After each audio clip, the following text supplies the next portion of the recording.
6 700 habitants, 65% de logements sociaux, peu de transports en commun et des dizaines de gilets jaunes sur les pare-brises des voitures. Bienvenue à Mourinx, dans les Pyrénées-Atlantiques, une ville où s'expriment toutes les exaspérations. Europe 1 va y passer la semaine avec vous, Théo Manval, parce qu'il faut du temps si l'on veut comprendre, ne pas pouvoir boucler ces fins de mois. Ce ne sont pas que des mots balancés en l'air, Théo, pour les habitants que vous avez rencontrés.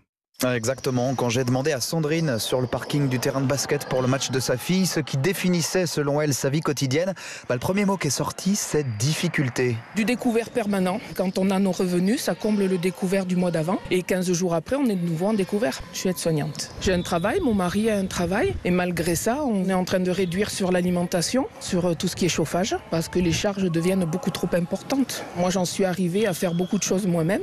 Vous faites quoi par exemple ? De la lessive de cendre. Il faut prendre de la cendre de cheminée et on récupère l'eau de pluie pour faire le moins justement de dépenses et on fait macérer cette cendre. Tout ce qui est nettoyant en fait se concentre dans l'eau et ensuite on récupère un liquide jaune et on le met dans la machine. Ça ne me coûte rien alors que la lessive 7-8 € une bouteille. Voilà, il faut faire preuve d'inventivité, d'entraide aussi, comme Marilyn. Elle est agent immobilier et elle passe tous les soirs chez sa mère, 88 ans et une toute petite retraite. On est obligé d'être présente pour elle financièrement. La nourriture déjà, rien que ça. C'est moi qui me charge des courses, bien sûr. Sinon, à 88 ans, qu'est-ce que vous voulez qu'elle fasse ? Être dans la rue ? Quand même, le travail, la pension ne suffisent plus. C'est le cri de colère qui fait fleurir les gilets jaunes sur de très nombreux pare-brises ici. Merci à vous, Théo Manval, et donc à demain pour un autre reportage à Mourinx, dans les Pyrénées-Atlantiques.